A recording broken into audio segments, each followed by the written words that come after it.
thought about pumping it towards Olivier Giroud, then thought better of it. Mason Mount gives it short to Billy Gilmour instead. Yeah, again, Everton defending really well, you know, forcing us backwards. In the end, we've had to go all the way back to Mendy. They've done that well, Everton, today. You have to give them credit. Defensively, as a unit, they have been very, very good. No way through. It's 2 left. There's this long unbeaten run about to end. Can Chelsea find a hero in baby blue? Here's N'Golo Kanté in, bang in the middle of the Everton half. Mason Mount now. Fired a ball in. Wasn't one of his better ones, I'm afraid, towards Tammy Abraham, and Mason Holgate was there for the block. I find myself thinking at this moment in time that if we try and take our partial hats off at the end of this, probably going to find ourselves saying that Everton were probably good value for nicking it, actually. I would concur with that. Defensively, they have been excellent, and you know, there's not really been a way through. Yeah, 2 post hits from 20 yards out. Oh, Kurt Zouma has just played. I mean, of all the sloppy passes we've seen today, he's overhit that one by about 20 yards. That kind of sums us up tonight. Our passing has been poor. Look, we've been on a brilliant run. Today's performance has not been of the standard. We've come up, you know, and they've gone down to her. It's not as if that they've been carving us open time after time. They won it. They're going to win it by a penalty. Jonjo Kenny is on, by the way, for Richarlison for what little time remains. Yeah, that's a full-back for a wide attacker. Just an extra bit of defensively minded play, I suppose. I mean, the thing is, we've got so used to good results. I mean, clearly the unbeaten run was always going to end at some point. You always hope it won't, but it's been a hell of a run. And if it could just be a moment here, maybe now, as Chilwell's cross cannons off Holgate and Chelsea have a corner, a chance to preserve this unbeaten run and stretch it to 15 as the clock hits 90 minutes. Mason Mount.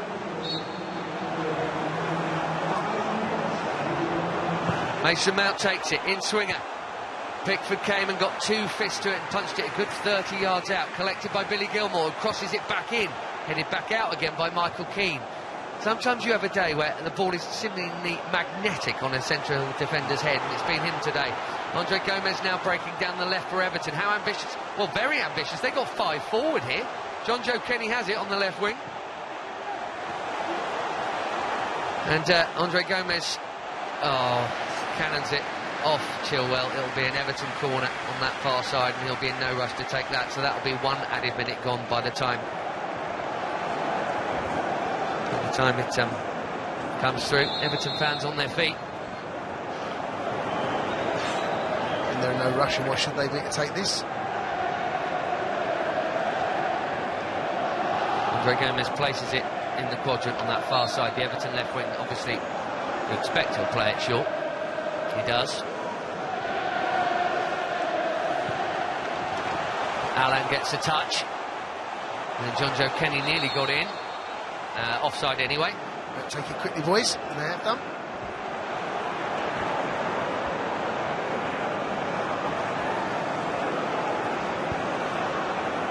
Thiago Silva by the halfway line, pumps it forward towards Giroud, who climbs high. Mina missed it, through to Pickford. Mistimes his jump, doesn't he, there?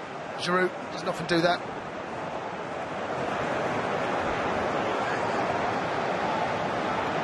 Pickford has it in his hands.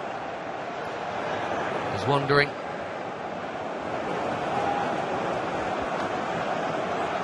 I think 3 more added minutes, and Frank Lampard just has a little annoyed look, looks down at it. He didn't quite shake his head, but he nearly did, if you know what I mean. He looked as if he was I know how he feels. You know what I mean? It's not been a dreadful performance. It's just not been great. It's sort of been 6.5, 7 out of 10. I said before the game, you know, if we bring our A game, you know, we could go on to win this because we're better. But we haven't brought our A game. They have. Still a chance though. Ball played out wide right. Thiago Silva now, the right winger. There's a whole load in the box and he hoists it in towards them. It nearly dropped for Abraham. Tom Davies controls it and volleys it away as if this is the last second of a World Cup final and they're clinging on to a 1-0 win. Zuma's ready to pump it long again. No, he'll give it to Thiago Silva instead. He will pump it long. 2.5 added minutes played. Tammy Abraham wins the flick on. Holgate volleys it out to Billy Gilmour. Reece James now. N'Golo Kanté in the middle of the Everton half. Lets Kurt Zouma take over, who gives it back to Kanté. Well, it's definitely not enough time to win it and go top. Still a chance to nick a point. Thiago Silva crosses deep, and Pickford grabs it out the sky with Ben Chilwell waiting for it. And the applause and the cheers ring round Goodison. They're not quite there yet, though. This Chelsea side has shown resilience. Think West Brom away, you never know. There's a look of resignation on Frank's face there.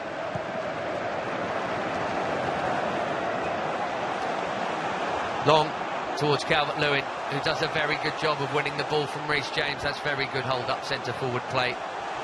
Now they have it on the left wing with John Joe Kenny. Back infield to Dominic Calvert-Lewin. Very neatly done, and back to Kenny. Goodness me, they've kept that absolutely brilliantly until the toe-in from Reece James gives Chelsea the ball back. Andre Gomes fouls Billy Gilmour. Pump it long, 94 played. I think there's one more minute.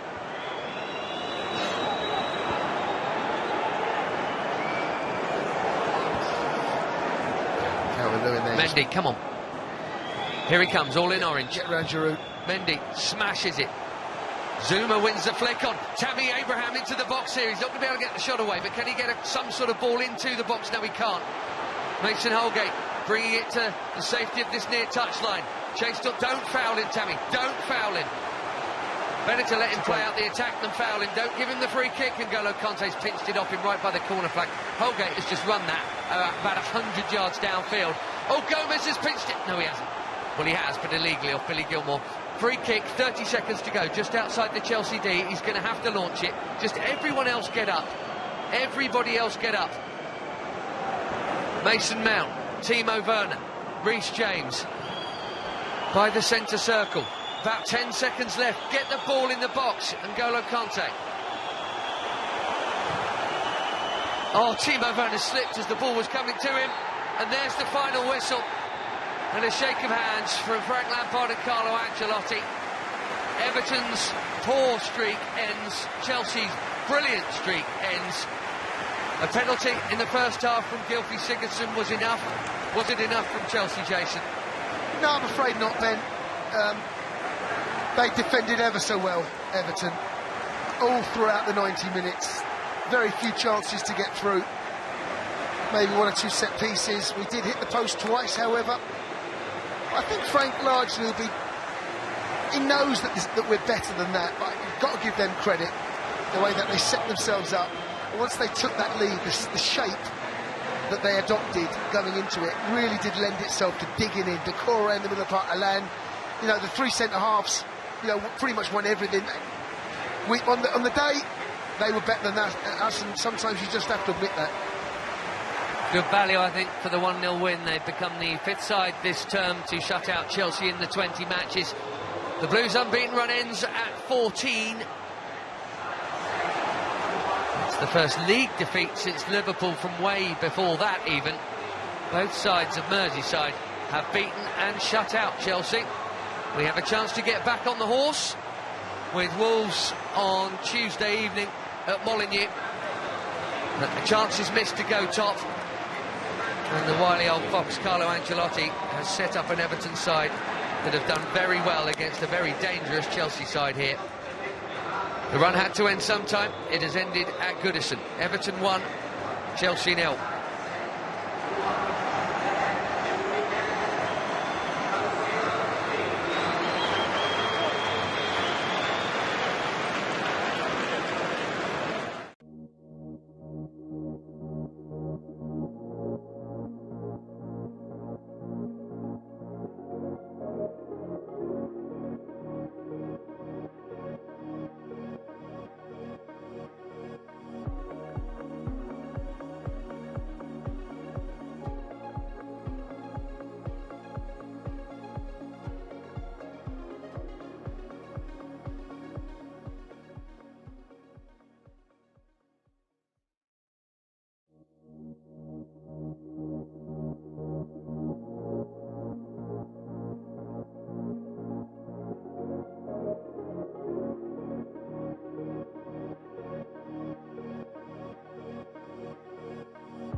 Welcome back to Matchday Live. A frustrating night for the Blues. A Gylfi Sigurdsson first half penalty, the only goal of the game, as Everton take 3 points in a narrow 1-0 defeat. Pat, that's exactly it, isn't it? It's quite a frustrating night. Chelsea 72% possession, but really didn't create a huge amount.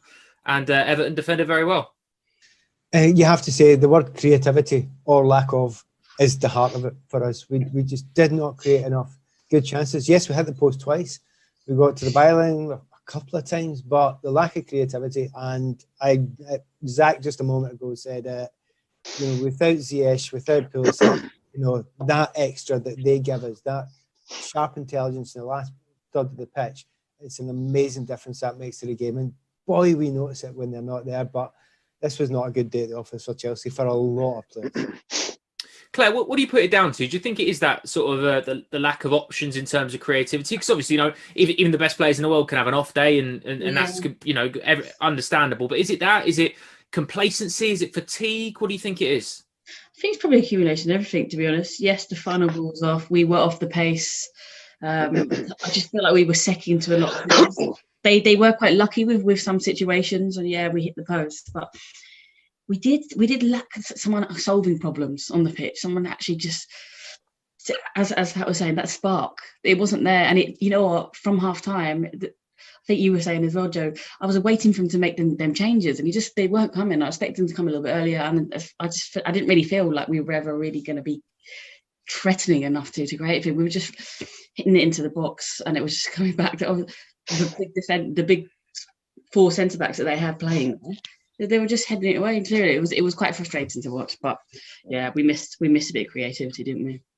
Jace, it was clearly quite tough because I think we've all seen Frank Lampard make numerous changes at half time before. He's made changes sort of midway through the first half. He's not been happy with everything. I know that we've mentioned about the squad depth and the strength in it, but obviously, as we alluded to at half time, you get significant injuries in one specific position, and all of a sudden things change. Tammy Abraham comes on and plays wide left. You got Tino Andrin, but it's a big ask for a lad to come on in a Premier League game and sort of make an impact with however long to go. Do you think perhaps that's it tonight? Because I think we're all sort of wondering what changes he'd make. And I suppose perhaps he didn't really have a huge amount to change because we were still having lots of the ball, just not finding that final third bit of creativity. Yeah, I think amongst all of that, we know that we weren't at our very best today. That's obvious. But I think what we have to do is credit Everton, because defensively, the shape, the way they set up, Decore and Alan, I thought Alan was excellent in the middle of the park. Defensively, the wing-backs done their job. Holtgate, really, we didn't trouble Pickford enough, largely down to the fact that the way the centre-halves dealt with crosses. I thought our crossing second half was poor. Our passing throughout the whole 90 minutes was dreadful. And there were things in our game that we could improve, they could have no sound. For example, passing. That's something that you only, if you're under pressure and you give the ball away, fair enough, but too many times in this game. And I think we just have to say that over the 90 minutes, they probably deserved to win the game. There wasn't a lot in it either side. I don't remember Mendy making too many saves of his own. A penalty won it. But defensively, we couldn't break them down. And that, as you guys have already highlighted, in a game like that, you're looking for something a bit different, someone to create something out of nothing, a little bit of creativity. I think we could probably be there until this time tomorrow. We wouldn't have created too much. That's how it feels just watching the game. Zach, as Jay said, they did defend brilliantly well, and again, we thought that from the start of the game. When you play four centre halves, you know that you're going to be tested aerially. They seem to deal with everything, but the one thing that is a positive, I suppose you can look at it in that way, or a negative, but the speed in which games come again, we play Wolves in less than 72 hours, then you've got a chance to rectify that. And then all of a sudden, come Wednesday morning, if we've beaten Wolves, this is put to bed and you move on from it. Yeah, maybe it's a bit of a wake-up call that actually we needed, especially with the amount of games that's going to be coming over this December period. It was quite similar a bit to West Brom, but at least for West Brom, you had a lot of attacking prowess you could bring on from the bench, and also Everton are better defenders than West Brom were. They were able to deal with every kind of ball that we were putting into the box. It was rough. It just felt like once we'd hit the post twice, it wasn't going to go our way at all. Nothing seemed to be quite clicking for us. And yeah, as Jay said, we didn't really have a chance where you go, oh, we've missed that, we should have scored it, because we didn't really make any. And it's annoying because it felt like all we had to really do is put a shot on target at Jordan Pickford, and he might have made a mistake.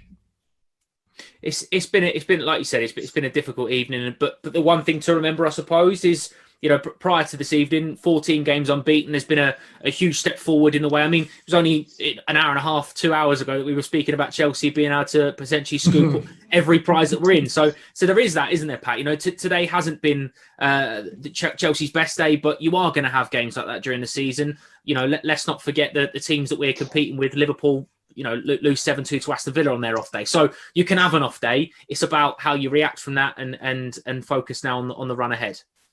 Always how you react to it, and always how every player reacts to it, and how the manager reacts to it. Does he see what was needed there? Frank and Jody will sit and watch that game. For them, by the way. They have to sit and watch that game again. And when they watch that game, they have to see where the weaknesses were, who wasn't really up to it, what was wrong with Kai Havertz today. He's not like that.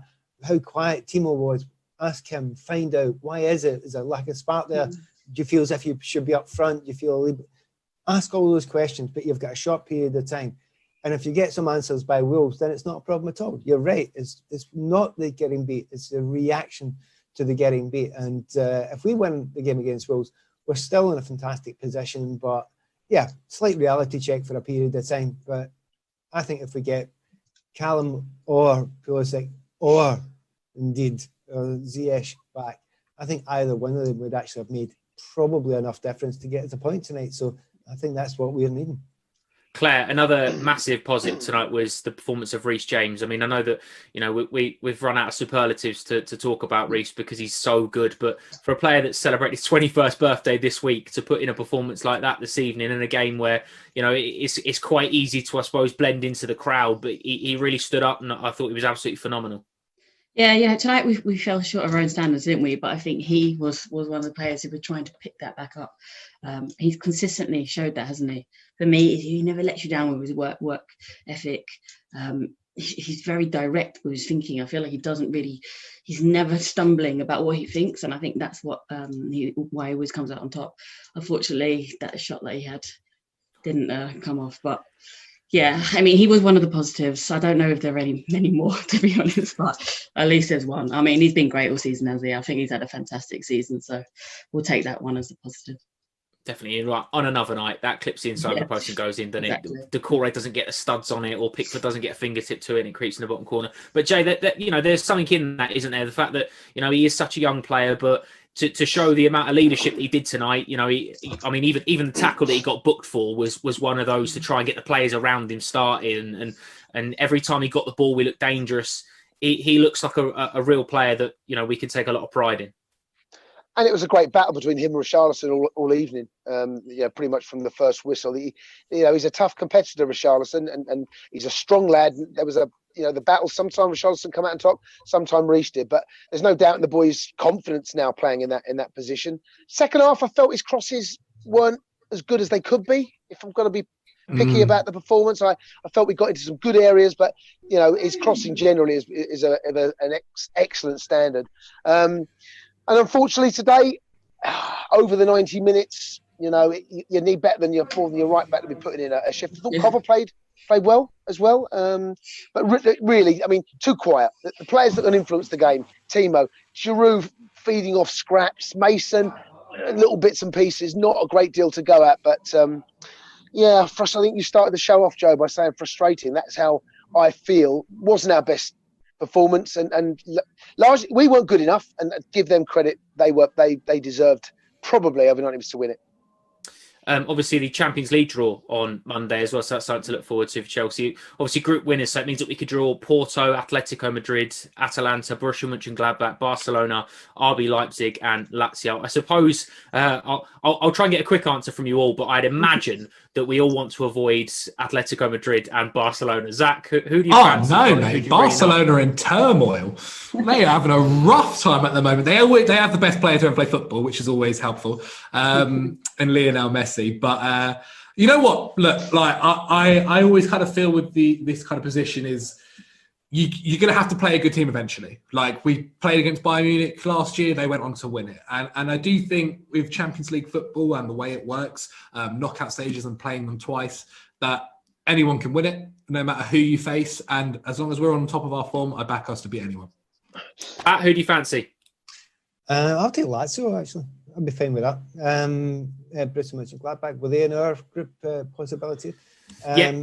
Not really overbothered, to be honest. What I care about is us having everybody fit. If we've got everybody fit, I know it's a dull night, we're fed up tonight, but if we've got everybody fit, I'm still very, very confident, like Zach. Don't really care. Bring it on. We'll be getting the second leg back at Stamford Bridge. That'll be important. And if we've got everyone available, bring them on.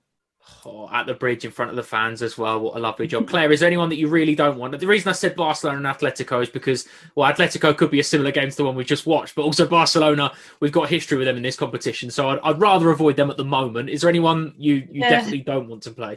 Yeah, you know what? Like I was saying about Barcelona, to Messi, when Messi wants to turn up, he's going to. I'd go Lazio out of all of them. Who would prefer? I can't remember the rest of you said, so I'll let Jay start to the Jay, you got anyone then quickly? Don't want Atleti. I've seen the way that RB Leipzig defend. They're not a good team defensively going forward. They can score goals.